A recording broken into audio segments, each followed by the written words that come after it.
Please like, subscribe, and be sure to click that bell button for regular and exciting indie film content and your chance to be the first to engage with the Liftoff Global Network of Film Festivals as we embark on launching the careers of the filmmakers of tomorrow. Hello everyone and welcome to today's stream. Today we are talking about the Toronto Liftoff winners and also the New York first roundup of how the festival is going so far. So in actual fact, we're going to start with the New York Liftoff Film Festival. It's been running for a couple of weeks now. It started on the 4th of July and will be ending on the 1st of August. If you are watching this live and have any questions regarding the festival or would like to ask us any questions regarding the process or anything it may be, maybe it's a film that you've seen and you absolutely are raving about and you would like to share, drop it in the chat room and I will do my best to mention those comments throughout the stream as we move forward. So we're going to do our first ever New York Liftoff 2022 roundup, and this is where we look at the films that are currently in the lead on each of the 4 programs, what the audience have been voting for and what that essentially means. This is also a reminder that alongside the audience currently watching all of the programs, we have our jury, who's a strong team of around 15 to 20, I think it's actually 20 for the New York Liftoff Film Festival, also going back over all of the films and watching and making sure that they're putting through their top films into the network round as well. So what's the network round? So we have this month running from the 4th of July to the 1st of August, the audience round. After the audience round, the top films from the audience votes move into the network round, but also the top films from the jury move into the network round as well. So there's lots of films that will be migrating into the network round. The network round is solely for filmmakers and the Liftoff jury and members of the Liftoff network. So those are where the people will be watching for the network round. A lot of you have already signed up for the focus group for the New York Liftoff Film Festival. We did the screenwriters focus group a couple of weeks ago, and now we're looking to send the invites next week for the filmmakers to take part in the focus group. So please keep an eye on your emails next week as we'll be sending out those invites. Okay, so let's take a look at the films that are in the lead for each of the programs at this moment in time. So these are actually, you get the daily score breakdown most mornings. These are actually the films that are currently in the lead from 11 a.m. this morning UK time. So here we go, let's take a look. So we're going to start with the judges select. So let's have a look at some of the statistics first as well. So currently we've got 603 playthroughs on this program, which is really big numbers for the first 2 weeks. 13 countries are currently tuning in. We've had 40 votes in so far, and an audience number of 111, which means that does not match at all. So there are lots more votes to come in, and after we've done the little roundup, I'll show you the best way to place your votes. So the film actually 3 films that are currently in the lead, they all are on 4 votes. So we're going to start with the first one, which is Black Girl Narrative. And this is directed by Alenka Hamilton, and this is an experimental short web new medium short film. And this is inspired by a collection of poetry by Hope Ruffin Ward. Black Girl Narrative is a celebratory love letter and healing space for Black experience and reality. And that is on 4 votes. Up next we have Falling Up, again on 4 votes, and this is directed by Davis Cameron Chu from the USA, and it is an animation experimental music video short film. A college student struggles to accept his transition into adulthood, coping with various absurdist scenarios. A nice, precise logline there. And then also on 4 votes for the Judges Select page, we have The Half You Hate, and this is directed by Alex Agabano from the UK. In the first rehearsal, Erica attempts to demonstrate she has what it takes to be an actress as she battles to get validation from a tough director. Moving on then to the trend setters page. Currently we have 433 playthroughs, 16 countries watching, 35 votes, and also 93 audience members on this page so far. And again, that also means that there are still so many votes to come in. But in the lead, we have on 5 votes, Come Close to Me. And this is a music video directed by Jesus Canadas.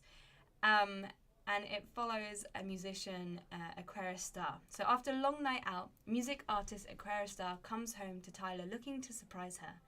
But there's a surprise for Aquarius, as Ty is actually waiting for Aquarius in a steam room. This is something that's been on Aquarius' mind for a long, long time, kicking it with Ty and spending some real quality time. Then we also have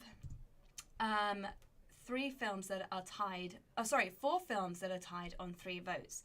And that is 1111, Blessed, Canary, and My Gold Flag. So remember what I said about a lot of votes still to come in? It'll be interesting to see when we're sitting here next Friday which films are in the lead for the audience votes then as well. So then moving on to New Voices. This program has been doing incredibly well on the playthroughs. I reckon it's going to hit 1,000 by the end of next week. So currently we've got 745 playthroughs. We've got 16 countries around the world watching, 56 votes in, with an audience number of 89. So currently in the lead, and no surprise actually, this film does really well every time on the audience votes. We have Download My Heart in the Metaverse, and this is currently on 26 votes, which is a lot. And this is directed by Mo Rebeck from the USA. And it is the world's first music video based on the first global song about the metaverse. The film takes the audience on a grand musical tour of the metaverse. It is a part of the Download My Heart series by #Queens. So up next we have 2 films that are on 5 votes. The first one is Icarus, and this is directed by Aidan Lloyd from the USA, and this is a romance drama short film. Icarus is a short story on the volatile, fast-paced nature of college relationship. One day you're flying, the next you're in the water. Then next we have The Invite, which is on 5 votes as well, and this is by Jack Terry. It's a film from the USA, and it's a short film. Jack is really Jack, spelled J-A-X. They are non-binary, but struggling to express it. Then a series of letters arrives from an anonymous source that seems to know everything about them. The letter calls for them to a mystical place full of transformation, self-love, and community. But first, they must accept the invite. There we go. So moving on then to features. This page is doing really well for one of our feature pages. We've got 148 playthroughs at this moment in time, 5 countries tuning in, 29 votes in so far, with an audience number of 34. So still a few votes to come in on this page. Up first we have The Boys film, which is on 15 votes, doing incredibly well. And this is a experimental feature documentary, and it's directed by Eric Durkin and Kevin Durkin from the USA.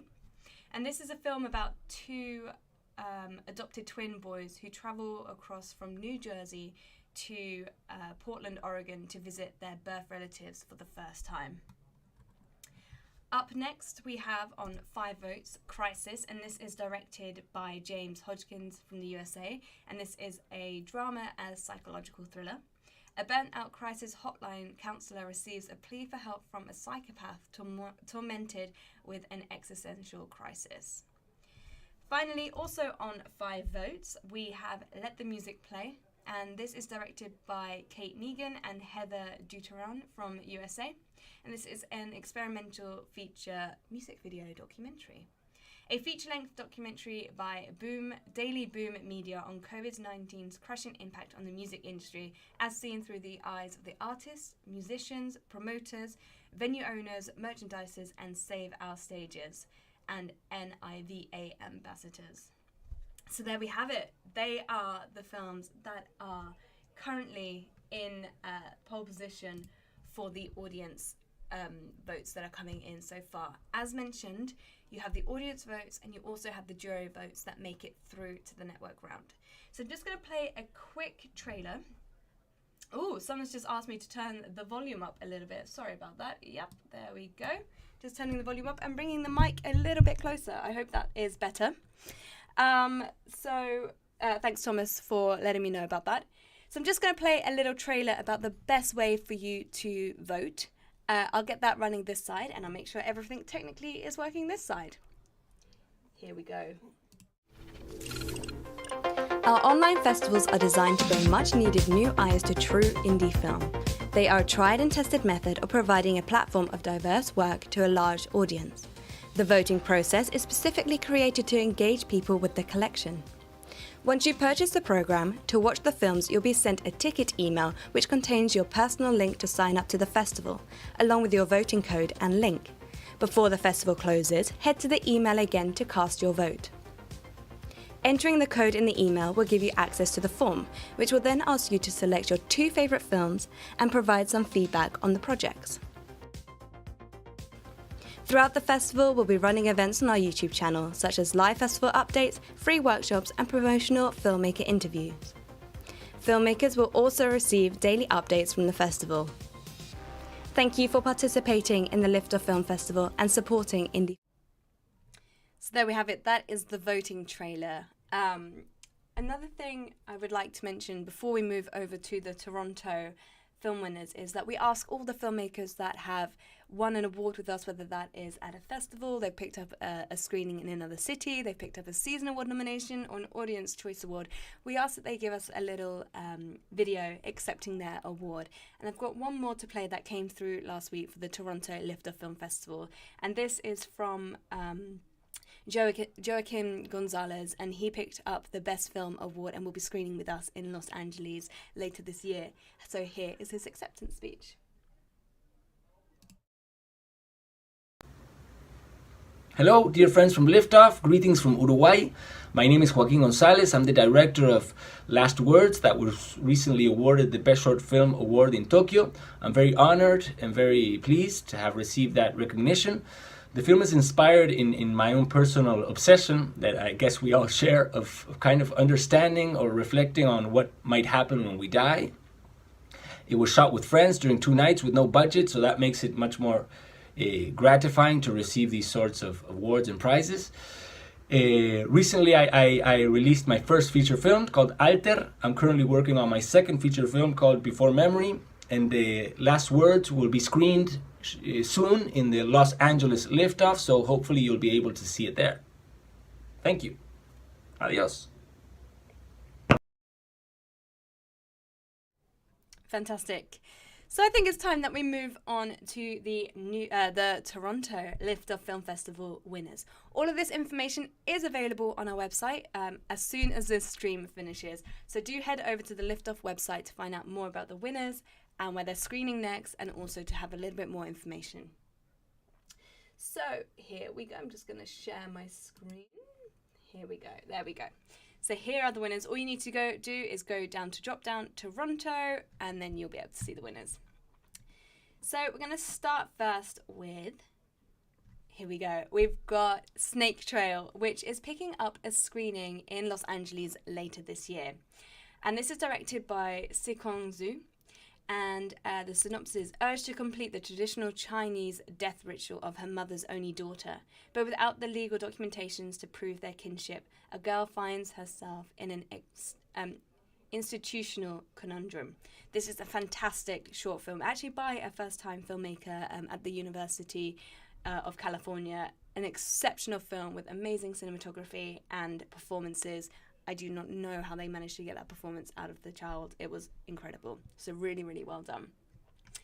Up next we have The Smell of Mango. And this is directed by Idrissa Black as well. The Smell of Mango provokes a journey of nostalgia in Dolores, a Colombian immigrant in Canada, lost in between times and spaces, expecting a baby while coping with her mother's inevitable passing. And this film will be screening with us in Los Angeles as well. So moving on to season award nominations. This is actually the first time we've had so many season award nominations come through the audience choice and also our jury. So really well done to the films that have been nominated here. I'm going to do 2 at a time, just because of the way it fits on my screen. So up first we've got Heart of Rosehip, and this is directed by Rune Albergaard from Denmark, and this has been picked up for Best Cinematography, so well done to Rudy for picking up a nomination for Best Cinematography. This film is shot on 35mm and also digital, but it's the lighting across this whole film that blew us away. Then we have For I Am Dead, and it is directed by Patricia Delso Lucas, and this has been nominated for Best Art Direction. Up next, oh, I think I can fit 3 in here. There we go. So we have Peanut, directed by Tahara Swain, and this has been nominated for Best First Time Film. We have Snake Trail again, which has been nominated for Best Short Live Action Narrative. And then the 5th film is A Man of the People, and this is directed by Exani Lee, and this has been nominated for Best Art Direction as well. Fantastic films across the board, and something I should mention before moving on to the Audience Choice Award is that yes, we give out season award nominations after each festival, but at the end of the year, if we haven't filled up all 14 categories with 5 nominations usually across each category, then we go back and we look across all of the festivals, we look across all of the films that were highlighted by the audience, highlighted by the jury, and we comb through them all and nominate filmmakers. So if you haven't picked up a prize after this festival, there still may be an opportunity for you to be nominated for a season award and be invited to join us at Pinewood Studios. So yeah, I thought I'd just mention that. And then finally we have our Audience Choice Award. So these filmmakers will be joining us on a YouTube stream very shortly where we'll be diving deeper into their projects. It's think of it like a director's commentary where we get to directors on a call, we watch the film, it's muted in the background, and they can tell us a little bit more about how this project came around, what they had to overcome, what they hope to achieve after the festival has screened up. The films are screened at festivals. I really enjoy these conversations because everyone's journey is so different. And I learn a lot from the conversation, and I hope that you do too. If this does sound like something you're interested in, we have a handful of these already up on our YouTube channel. You just need to go to the Liftoff Global Network YouTube channel, scroll down, and you'll see quite a few of these videos. We've been doing them for a year or so there's lots up there.